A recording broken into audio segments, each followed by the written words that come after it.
Hello guys. So today I represent the case of a botched hair transplant.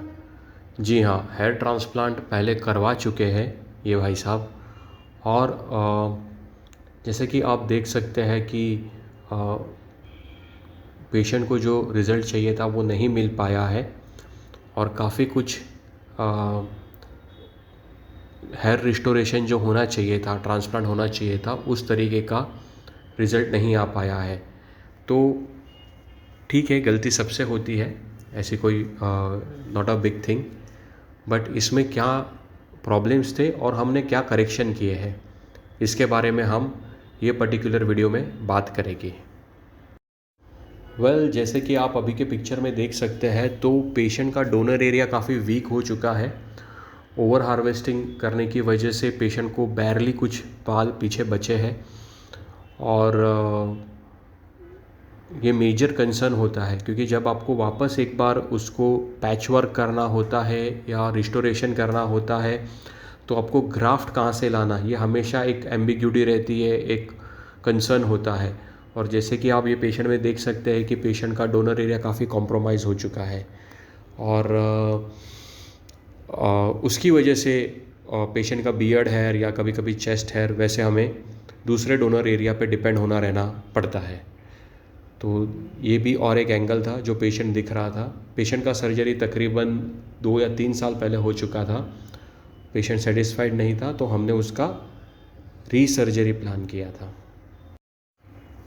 अभी के picture में आप देख सकते हैं कि पेशेंट के जो भी डायरेक्शन बाल के डाले गए हैं, स्पेसिफिकली अगर आप हेयरलाइन को नोटिस करोगे तो वो डाइवर्जन एंगल है। तो जब डाइवर्जन डायरेक्शन में हेयर इम्प्लांटेशन किया जाता है वो कभी भी हाई डेंसिटी नहीं दिख पाता।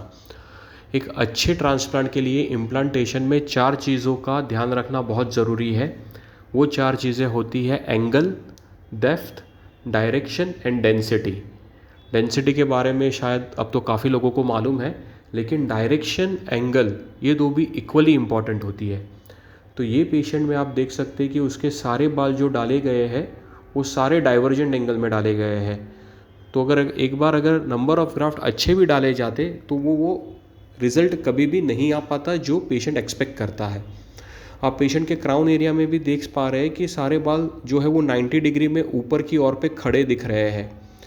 तो ये जो डायरेक्शन होता है उसमें भी एक अच्छा रिज़ल्ट दे पाना मुश्किल होता है। आइडियली आगे के बालों में आपको 10 डिग्री या 7 डिग्री इस तरीके का एंगल देना होता है, इन्वर्जन डायरेक्शन देने होते हैं, ये बहुत ज़रूरी होता है।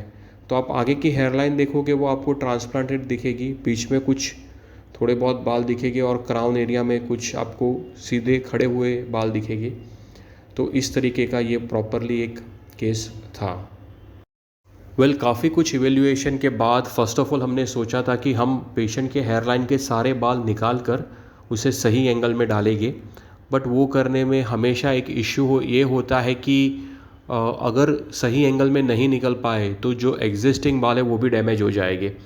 तो हम लोग ने पेशेंट को जो नए बाल डाले हैं वो हम लोग ने उसको 10 या 20 डिग्री एंगल में डाले हैं, क्योंकि वो डेंसिटी दे पाए। और ये आपको बिफ़ोर आफ्टर का रिज़ल्ट दिखेगा। अभी भी मैं कहना चाहूँगा कि उनकी जो हेयरलाइन है वो नेचुरल नहीं लगेगी, वो बाल सीधे खड़े हो रहे हैं। तो जब सीधे बाल खड़े होते हैं तो वो कभी भी नेचुरल नहीं दिखते हैं।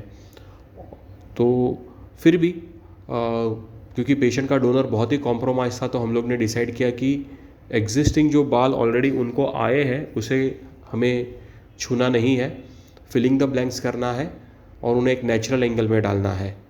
और आप सारे बिफ़ोर आफ्टर अब इसके बाद देख पाएंगे अलग अलग एंगल से, जिसमें आप अप्रिशिएट कर पाएंगे कि पेशेंट का एक बेटर रिस्टोरेशन हुआ है। साथ में मैं ये भी बोलना चाहता हूँ कि काफ़ी लोग नंबर ऑफ़ अ ग्राफ्ट इन अ पर स्क्वायर सेंटीमीटर के बारे में बहुत बोलते हैं। कोई कहता है कि मैं 50 डालूँगा, कोई बोलता है 100 डालूँगा। तो पेशेंट को ये समझना होगा कि जब वो 50 के ऊपर के ग्राफ्ट की बात करते हैं, अगर आप उनका इम्प्लांटेशन का टेक्निक देखोगे तो वो सीधा 90 डिग्री में इम्प्लांट करते हैं ग्राफ्ट को, जबकि नेचुरली कोई भी जगह पे हेयर का जो एंगल होता है वो 90 डिग्री नहीं होता है। तो एंगल और डायरेक्शन का इम्पोर्टेंस मैं आपको ये पर्टिकुलर केस से दिखाना चाहूँगा। Thank you so much. अगर आपको भी ऐसी कोई क्वेरी है, कोई डाउट है, तो आप हमें अप्रोच कर सकते हैं। मेरा नाम डॉक्टर वैभव शाह है, मेरी प्रैक्टिस मुंबई इंडिया में है। Thank you so much.